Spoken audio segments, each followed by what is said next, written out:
Jesus. Amém.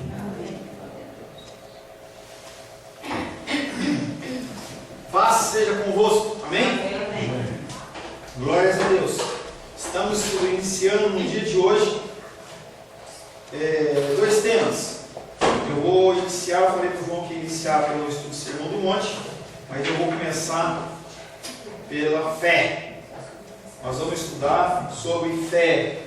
As pessoas elas têm muitas dúvidas do que é fé. A pessoa, quando entra na vida cristã, ela se depara com conceitos, ela se depara com elementos que não são bíblicos e muitos sofrem. Muitos desenvolvem uma fé que não é bíblica, uma fé que ela é irracional.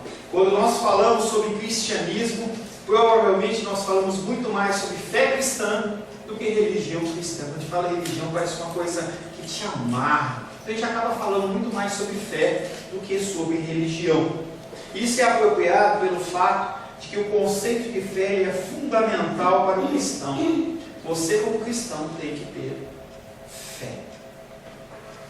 A fé ela é central ao ponto de vista bíblico sobre redenção. Como que você pode acreditar que você foi salvo?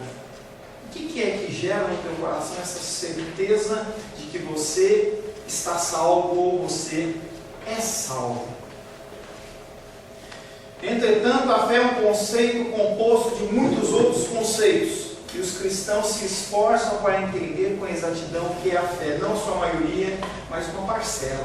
Uma parcela simplesmente aceita a fé pela fé e ela vai trombando na sua vida cristã, ela vai andando e coisas que acontecem ela não entende. Poxa, mas eu acreditei, eu pedi. A pessoa fala assim: olha Deus, eu vou namorar com esse homem aqui que não é cristão, eu vou namorar com essa menina que não é cristã, mas eu tenho pela fé, eu acredito que o Senhor vai fazer alguma coisa. Se não for do Senhor, o Senhor tira. E aí a pessoa casa, na verdade ela casa segundo a sua vontade, seu desejo, ela quebra a cara, ela vai falar com Deus: Deus, mas se eu pedi tanto que o Senhor tirasse, se não fosse Deus, se fosse teu. Já falei sobre esse exemplo para vocês. As pessoas elas não leem a palavra de Deus. E eu estava conversando com o presbítero Sebastião esse fim de semana, e ele perguntava comigo: como é que aumenta a fé? Pessoas acham que a fé aumenta porque você vai no monte. Tem pessoas que acham que você aumenta a fé porque você vai orar muito, ou você vai fazer uma campanha. A fé não vem por nada disso. A fé ela vem única e exclusivamente, nós vamos estar falando no nosso estudo, que a fé ela vem apenas e exclusivamente por ouvir a palavra de Deus, ler a palavra de Deus. É a partir da leitura da palavra, porque mais do que palavras, mais do que textos que estão escritos aqui, tem algo sobrenatural que acontece quando o Espírito Santo ele age na minha vida e na sua vida, quando você ouve ou você lê a palavra. Não é homem que muda.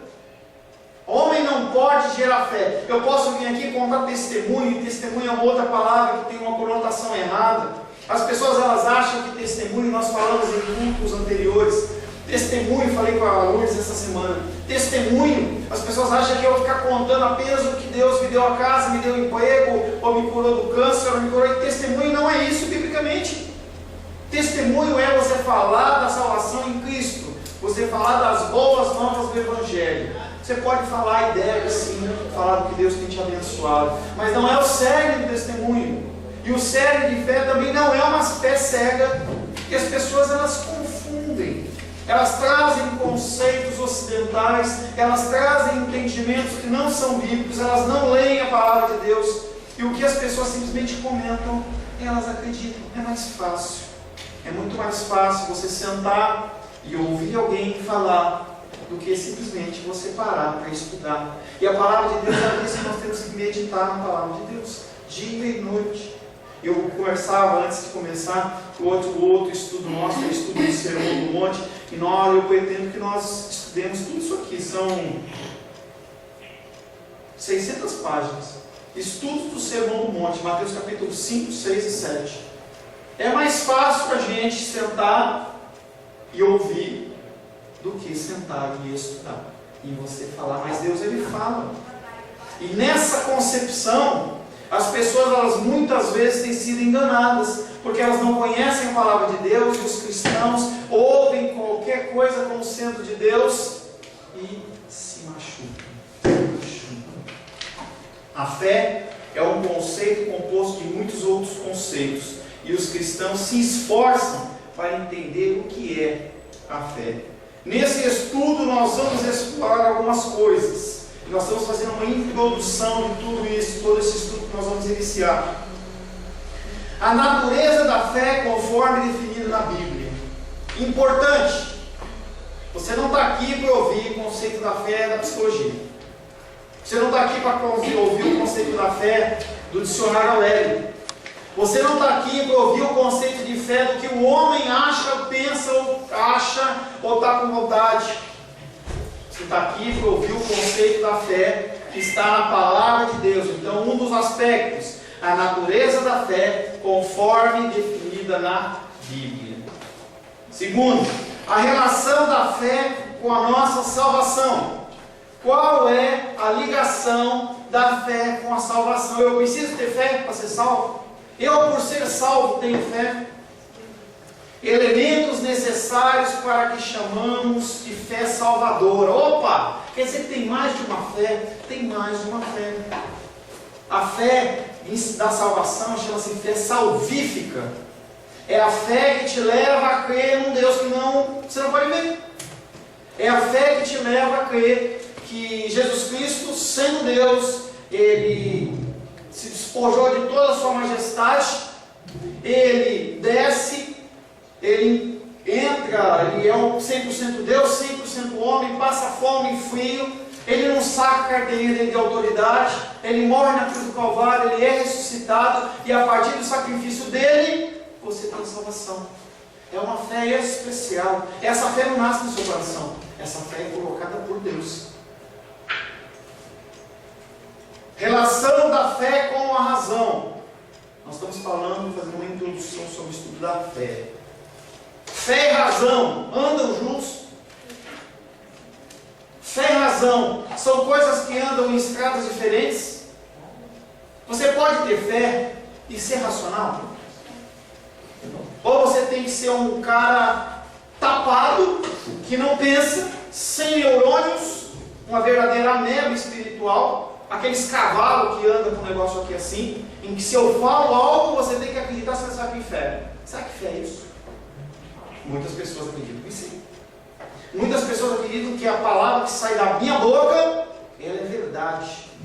Os católicos creem nisso, que o que o Papa fala é verdade. Ele não mente, ele não erra, ele é infalível, ele é o representante de Deus na terra. E se aquele homem falar que todo mundo tem que usar branco, verde, laranja, que Jesus Cristo tinha cabelo amarelo, todo mundo tem que acreditar e ninguém pode duvidar de nada.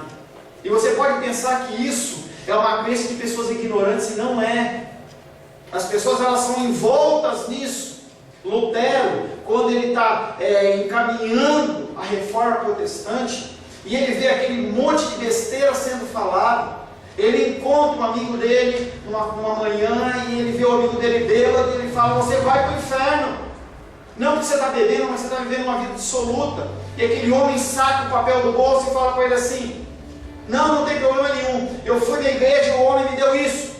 E lá estava escrito assim: a todos, não está com essas palavras, mas só para você entender, a todos que lerem, eu, fulano de tal, sacerdote da igreja tal, concedo a fulano de tal perdão de todos os seus pecados, os que passaram, os que estão sendo cometidos e os que vão ser cometidos, porque ele deu uma oferta de tantos reais, dólares, ouro, e aquele homem recebeu uma anistia dos seus pecados. E ele falava para o Lutero assim: agora eu posso fazer o que eu quiser, porque eu estou liberado, o padre me liberou. E Lutero olha para aquilo, ele começa a ficar indignado, ele começa a redigir uma série de teses, e ele fala assim: o Papa não sabe, o Papa não mente, o Papa, ele é o representante de Deus na terra, ele não erra. E ele ficava lá, colocou as teses dele lá, e as pessoas começaram a ficar incomodadas, porque gerou, as pessoas começaram a pensar, e aquele homem foi convocado para o exército do Papa. Ele falou: agora eu vou conversar com o Papa, vou abrir os olhos dele, porque eles estão sendo enganados pelos cardeais, pelos bispos. Quando ele chega lá, o Papa olha para ele e fala assim: esses escritos são seus? Ele fala assim: não, você tem que negar tudo, senão eu vou excomungar você. Ele cai do cavalo porque ele tinha uma fé que não era uma fé cristã, não era uma fé bíblica. Ele acreditava num homem. Não é tudo que eu falo que é bíblico. Você tem que estar totalmente ligada. Você tem que estar sempre analisando com a palavra. O que o pastor está falando, o que não está falando. Eu erro. Eu falo coisa da minha carne. Se eu brigar com a Rosângela, eu e a Rosângela discutimos em casa. Você pode pensar que não, mas é verdade. A gente discute. Eu chego com humor diferente, eu posso falar alguma coisa que é do meu coração. Se você não estiver esperto, você recebe uma direção errada. Ô pastor, eu pensei que você não errava. Eu erro. Eu sou que nem você. A fé, ela é ligada com a razão. Você tem o cérebro, Deus ele te libertou, mas ele não te fez burro. E as igrejas aí estão cheias de pessoas que são burras. Em que a pessoa fala absurdos. E as pessoas elas ficam com medo. O medo acontece porque não leem a palavra de Deus. Não tem base. Como é que você vai conversar sobre um assunto que você não conhece? Como é que você vai conversar? E aí eu vejo a Vitória, ela tem as habilidades dela, com o negócio de maquiagem. Como é que eu posso conversar com ela para falar que uma coisa está errada? Eu não conheço. O que ela falar é. E as pessoas elas perecem nesse contexto. Porque elas separam a fé da razão. Nós vamos falar de outras questões sobre a fé na Bíblia. Tem muitas questões, muitos assuntos que nós temos que falar. Hebreus, abre a palavra de Deus se precisa da Bíblia. Hebreus capítulo 11, verso 1 e 2. Hebreus capítulo 11, verso 1 e 2. Você pode ler para a gente, Sofia? Não, ainda não, né? Hebreus capítulo 11, verso 1 e 2. Ora, a fé é a certeza das coisas que se esperam, a convicção de fatos que não se veem, pois pela fé os antigos obtiveram bom testemunho. E aí você vê duas palavrinhas, fé e esperança. Se espera, está falando de esperança. Não é a mesma coisa. Fé e esperança não é a mesma coisa. Na Bíblia, a definição mais fundamental da fé está em Hebreus. Observe a distinção que o autor de Hebreus faz entre fé e esperança. Elas não são a mesma coisa. 1 Coríntios capítulo 13, verso 13. Quando você estiver acordadinho, eu vou começar a pedir para você ler, tá? 1 Coríntios 13, 13.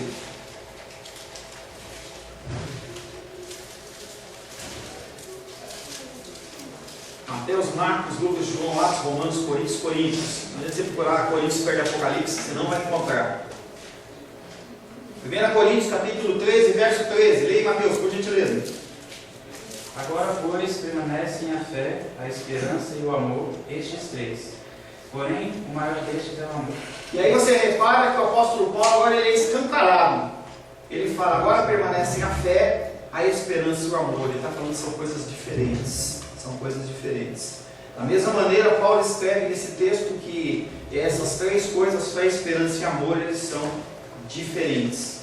Falemos um pouco sobre a ideia bíblica de esperança. Vamos falar um pouquinho de esperança, segundo o entendimento. Porque no Novo Testamento a palavra esperança funciona de maneira diferente de como se faz nos países ocidentais hoje. Aí você tem que entender que a Bíblia ela não foi escrita por ocidentais. Ela não foi escrita por pessoas que pensam como nós pensamos. A Bíblia foi escrita por judeus e eles têm um conceito oriental. Então você tem que entender o que é esperança segundo a Bíblia. Isso é a primeira dificuldade que o cristão tem. Eles pensam conforme o Aurélio. Eu quero saber o que é esperança, vai ler, abre, e a pessoa acha que esperança é aquilo. Não é. A esperança bíblica ela é diferente. Então você vai ver que tem realmente diferença. Você vai olhar e falar assim, Falemos um pouco sobre a ideia da Bíblia segundo o conceito oriental. Quando usamos a palavra esperança, estamos frequentemente nos referindo a um estado emocional de desejo, no conceito ocidental. Sim ou não? Sim. Esperança é relacionado com um desejo que você tem no coração. Nós temos orado para ela de conseguir um emprego. Então, nós esperamos que ela consiga. E passa semana, não passa semana, não consegue. E a gente continua esperando. A gente ora pela Lourdinha, pelas dores dela e enfermidades. E vira pra A minha vida tem dor. tem dor, tem que orar por ela também. Tá? Então, entenda que a gente espera coisas.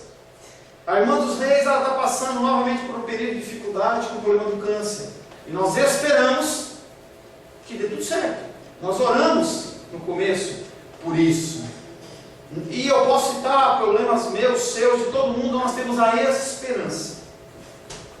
Quando usamos a palavra esperança, estamos frequentemente nos referindo ao estado emocional de desejo de nosso coração, a respeito do que gostaríamos que acontecesse no futuro, mas não estamos certos que isso acontecerá, certo? Você não tem certeza. Você não tem certeza se a coisa vai acontecer ou não vai acontecer. Você pede um emprego, pode isso, concurso, casamento. Você tem esperança de algo, mas você não tem certeza de que isso acontecerá. Esse é o conceito ocidental. Podemos esperar que os nossos times favoritos vençam campeonatos esportivos, mas pode ou não se concretizar. Há um tipo de esperança, porém, que não nos deixa confusos. Romanos capítulo 5, verso 5. Romanos capítulo 5, verso 5.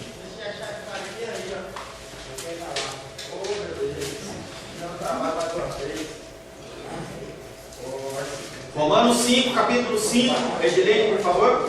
Ora, a esperança não confunde, porque o amor de Deus é derramado em nosso coração pelo Espírito Santo que nos foi outorgado. Se a nossa esperança ocidental ela dá dúvida, e aí aqui está falando que a esperança não confunde, a esperança é diferente.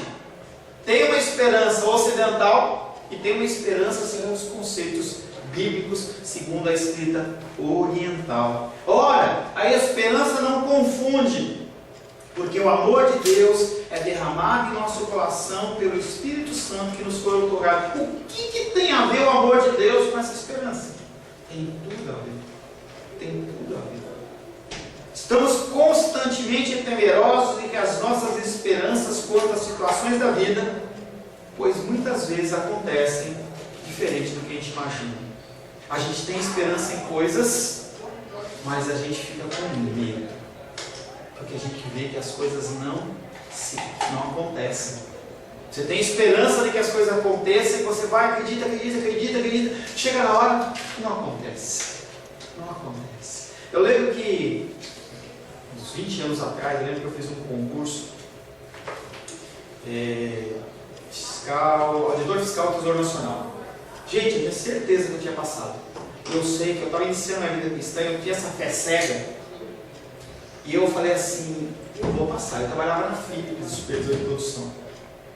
Ganhava bem na época, ganhava R$2.500, a nível de hoje, vai ser uns 5, 6, assim, né? E aí eu sei que eu comecei a estudar todo o tempo. E as pessoas, elas me vinham estudando e eu falava assim, daqui a tanto tempo eu estou fora daqui. Você acredita que eu cheguei no meu chefe e falei para ele, eu falei assim, era amigo meu, eu falei para ele, olha, vamos começar a preparar alguém aí, porque daqui a tanto tempo eu não vou trabalhar mais aqui não. Eu estou estudando, olha que ousadia. Eu sei que eu tinha aquela esperança, e aí chegou o dia do jornal. E eu fiz a prova e eu fui bem na prova. Eu tinha certeza que eu tinha passado. Conferi tudo. Quando eu fui ver a relação, meu nome estava lá. Não estava lá.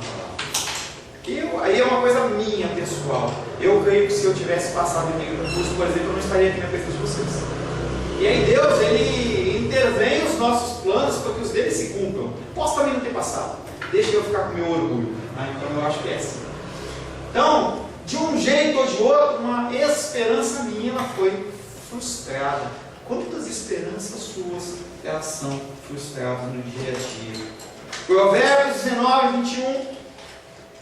John, Provérbios 19, 21.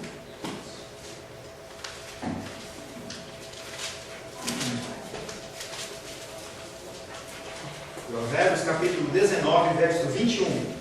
Muitos propósitos há no coração do homem, mas o desígnio do Senhor permanecerá. Muitos propósitos há no meu coração e no seu coração. Quanta esperança, quanto desejo, quanta vontade. Muitos propósitos há no coração do homem. O pastor não está falando da mulher, tá? Aí é gênero humano. Tá? Muitos desejos e propósitos há no nosso coração. Mas o que permanece é o desígnio de Deus. É a vontade de Deus. É o que Ele quer que aconteça. Já falei para vocês sobre vontade de Deus. Tem uma vontade que chama vontade diretiva e Ele fala: você vai daqui para cá e vai demorar tanto tempo e é isso e pronto. Tem vontade permissiva de Deus em que Ele permite que algumas coisas aconteçam, mas você vai chegar no cumprimento da vontade dele da mesma maneira. Coisas, por exemplo, da tua vida. Ele tem na sua vida que você é uma pessoa salva. E você vai ser salvo, de alguma coisa vai acontecer. E aí Ele permite que você tenha essas decisões na vida que você só desce, chora e fica bom e fica legal. É o bipolar espiritual. E aí você vai e volta, e Deus Ele permite que você ande por alguns caminhos. Ele permitiu que eu andasse em alguns caminhos, permitiu que você andasse em alguns caminhos, e você pode ter certeza que tudo tem propósito. As coisas que aconteceram na sua vida não aconteceram por acaso. As coisas que aconteceram na sua vida não aconteceram porque um homem agiu, ou porque o diabo armou. Gente, você tem que entender que todos os desígnios de Deus sobre a sua vida, eles estão definidos e escritos antes da fundação do mundo. O diabo não tem poder nenhum sobre a sua vida. Você sabia disso? Você sabia que se o diabo ele quiser colocar a mão em você e Deus não permitir, ele não põe? Não é a guerra, não é uma guerra entre Deus e o diabo. As pessoas elas acham que aquela luta, aquela guerra espiritual, muito tempo acreditam em relação a isso. As pessoas acreditam que é Deus contendendo com o diabo. O diabo ele vai dar um soco no queixo de Deus e Deus cai no chão, parece aquele filme de luta. Não é assim. O diabo é criatura. Você dá risada, mas as pessoas acreditam nisso. Você acredita nisso. Não escancarado, mas você acredita nisso. Obrigado, meu amor. Você acredita nisso.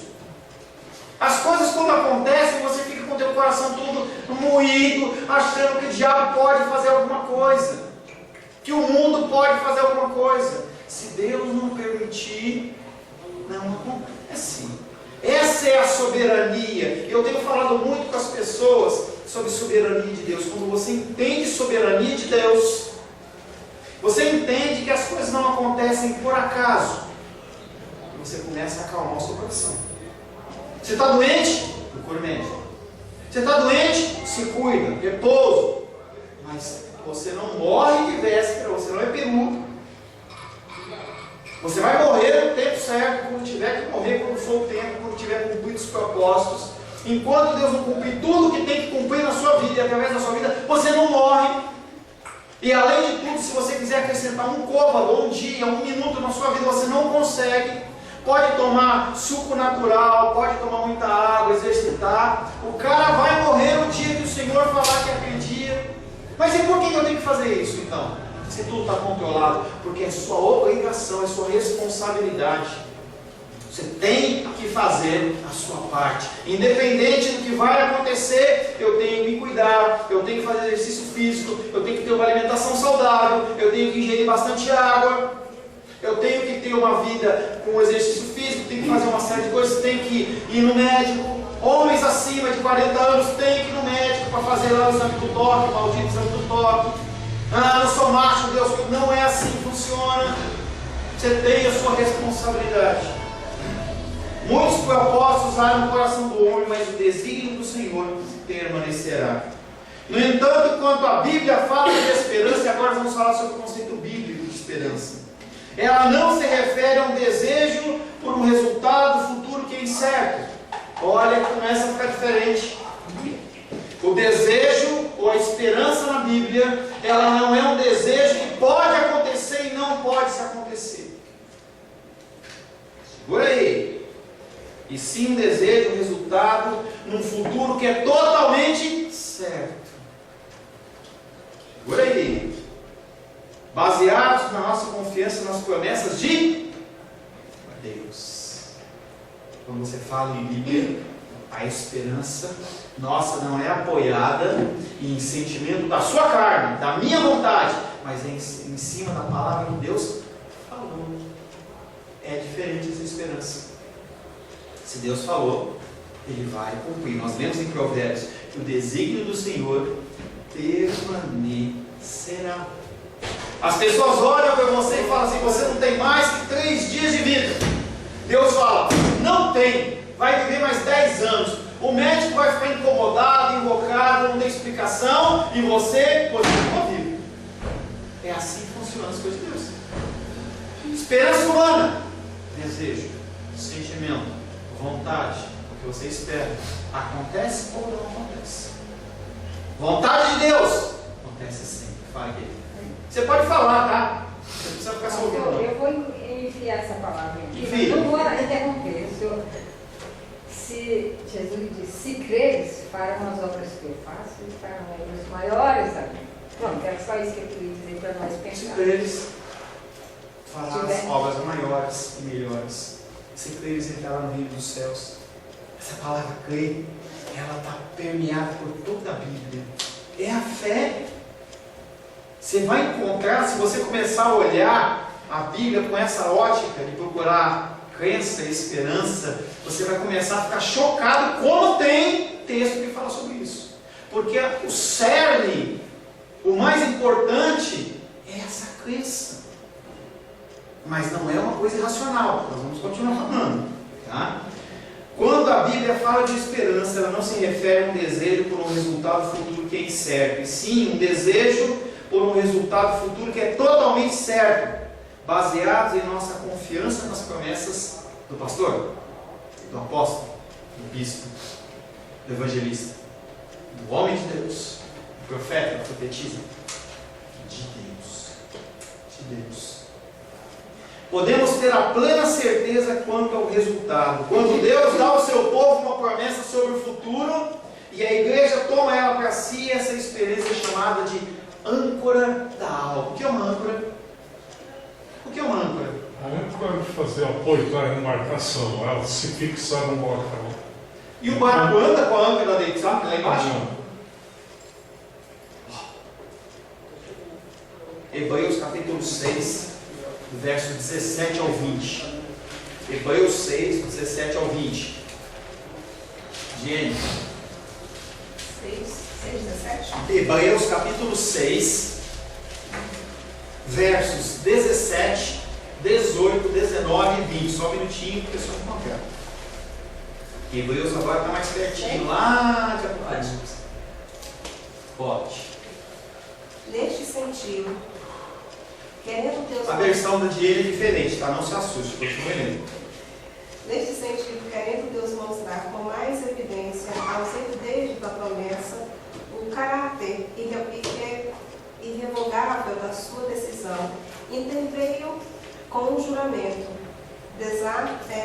desparte, dois atos irrevogáveis, nos quais não pode haver mentira da parte de Deus. Nos comunica um poderoso incentivo a nós que tudo abandonamos para conseguir a esperança proposta. Continua? Até o 20. Esta é para nós como âncora da alma, fixada com muita firmeza, que penetra para além do véu, ali onde Jesus entrou, como precursor em nosso lugar, feito sacerdote para sempre a maneira de Melquisedeque. Por isso Deus, quando quis mostrar mais firmemente aos herdeiros da promessa a imutabilidade do seu propósito, ou seja, não muda. A vontade de Deus não muda. Os planos de Deus não mudam. As coisas que Deus faz, elas não são feitas de última hora. A coisa aconteceu, eu tenho que me virar. Deus não tem um plano B. O que Deus falou que vai acontecer, vai acontecer. Quando Ele quis mostrar mais firmemente aos herdeiros da promessa a imutabilidade do seu propósito, se interpôs com juramento para que, mediante duas coisas imutáveis, nas quais é impossível que Deus minta, forte alento tenhamos nós que já corremos para o refúgio, a fim de lançar mão da esperança proposta, o qual temos por âncora da alma. Essa âncora da alma é a palavra de Deus e suas promessas sobre a minha vida e a sua vida. Você não é um barquinho que é levado pela tempestade de um lado para outro. Independente da luta e dificuldade que aconteça, a sua âncora, se está em Cristo, você está firme. Nada te tira das mãos do Senhor. A palavra de Deus diz que todo aquele que é entregue por Deus nas mãos de Jesus, ele de maneira nenhuma lança fora. Não tem como tirar você das mãos de Cristo. Não tem como fazer você se desviar do desígnio do Senhor. O plano dele para a minha vida e para a sua vida é imutável. Você pode orar, você pode jejuar, você pode fazer o que você quiser, mas as coisas acontecem quando os planos de Deus estão concernidos com o seu plano, ou melhor, o seu plano está com o de Deus. O plano dele vai acontecer. E você tem que saber orar. Tiago fala que as pessoas pedem mal, porque elas pedem para satisfazer os desejos do seu coração. Por isso, se você não lê a Bíblia, você não sabe o que Deus quer. E você fica orando coisas vãs, fica perdendo o seu tempo. Falava com a Lourdes antes da aula, ela passou um vídeo e colocou no grupo do WhatsApp.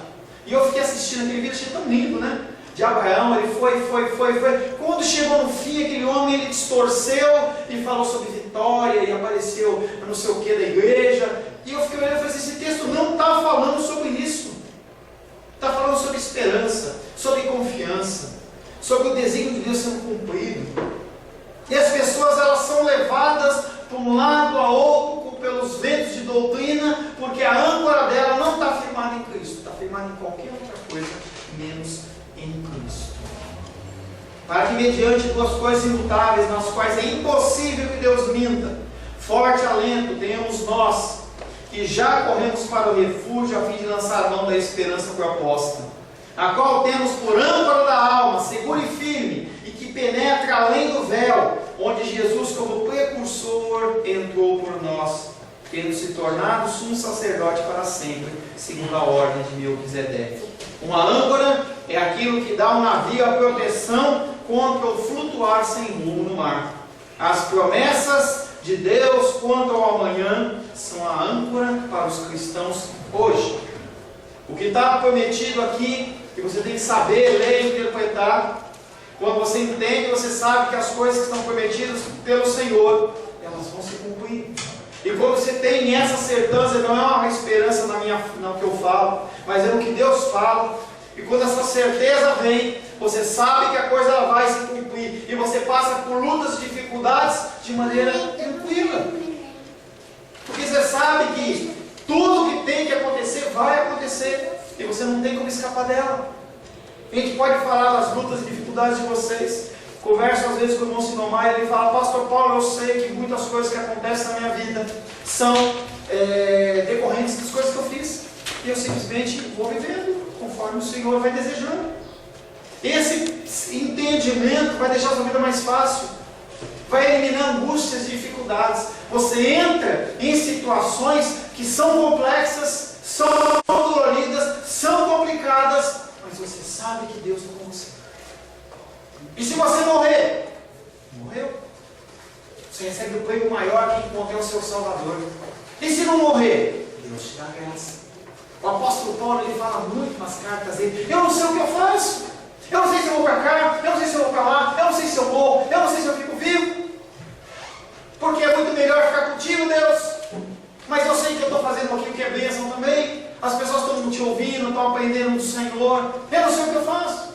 Mas é uma certeza gostosa, a gente sabe que independente do que vai acontecer, você está amparado por Deus.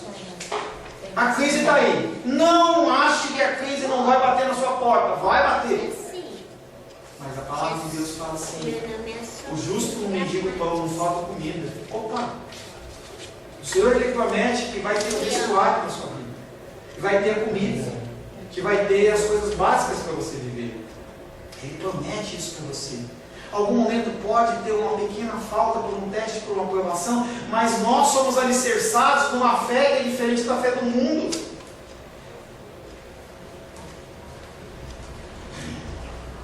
Quando a Bíblia diz que a fé é a certeza de coisas que se esperam, ela está falando de algo que tem consistência ou importância, algo de valor extremo. A implicação é que a fé comunica a essência da esperança. Num sentido real, esperança é a fé aguardando. A esperança bíblica é a sua fé aguardando o cumprimento da vontade de Deus. Que lindo! Maravilhoso! A esperança é a tua fé esperando.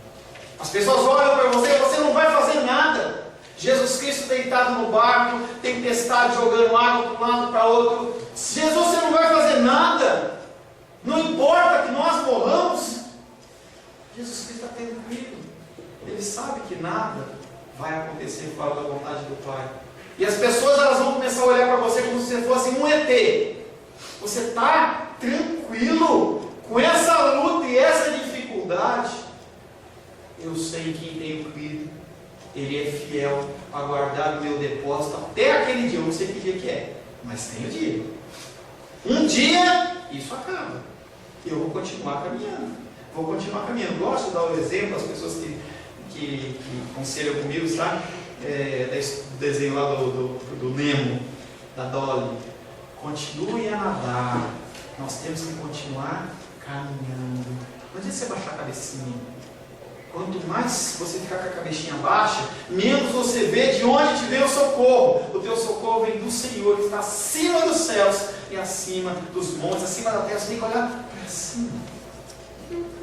A palavra fé possui um forte elemento de confiança. Primeiro, se a minha esperança se baseia em que algo que Deus falou que acontecerá no futuro, a esperança que tem quanto à promessa futura obtém sua substância na minha confiança naquele que fez a promessa. De novo, se a minha esperança se baseia em algo que Deus falou que vai acontecer no futuro, a sua promessa ela está no que Deus falou. É muito sério. Acontece.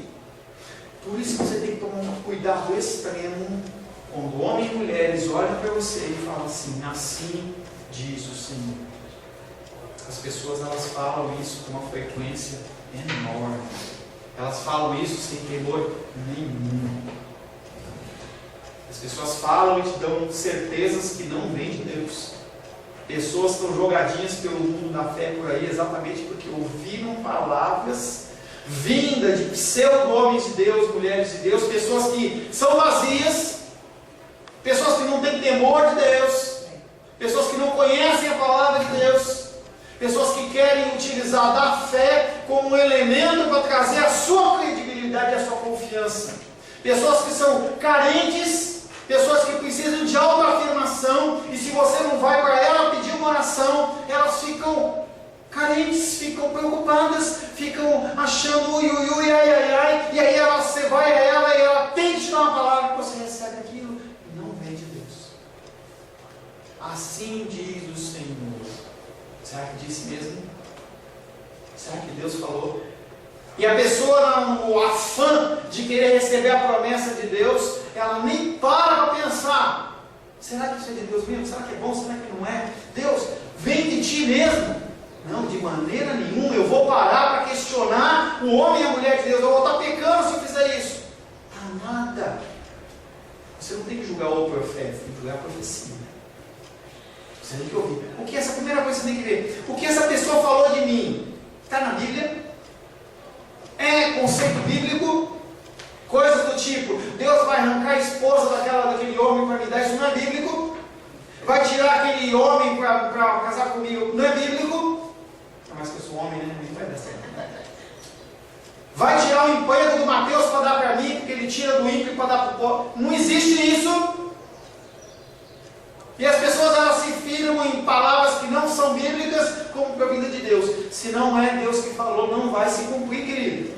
Tomara que não se cumpra, porque se cumprir não ser uma palavra bíblica, Deus está te entregando o juízo. E as pessoas aí estão sendo entregues ao juízo de monte.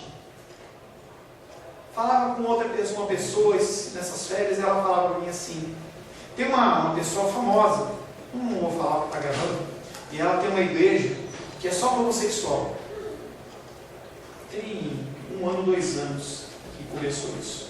Foi você, gente? E a pessoa fala que já tem 300 igrejas dessas. 300 igrejas. Porque a pessoa do altar fala assim, não, Deus ele é amor. Ele entende você como homossexual, e você pode ser homossexual e ser ministro de louvor, ser pastor, você pode ser homossexual e você entrar no reino dos céus. Está tudo certo.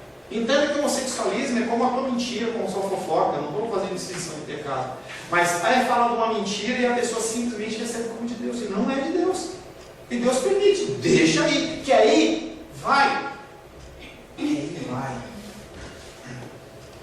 Posso ter esperança porque tenho fé em Deus. A esperança ela é ligada com a sua fé em Deus. As coisas estão no olho do furacão e você tem que acreditar que Deus ele prometeu e ele vai cumprir. Se ele não prometeu, ele não vai cumprir. Se posso confiar na promessa de Deus quanto ao amanhã, há uma substância para a minha esperança. Minha esperança não é apenas uma fantasia ou uma projeção de um desejo que se baseia em sonhos inúteis. Pelo contrário, ela está baseada em Deus. No que está baseada a tua fé e a sua esperança? No sua capacidade intelectual? Você entrega o dízimo por quê? Ou você não entrega por quê? Será que você está confiante de que nada pode tocar você?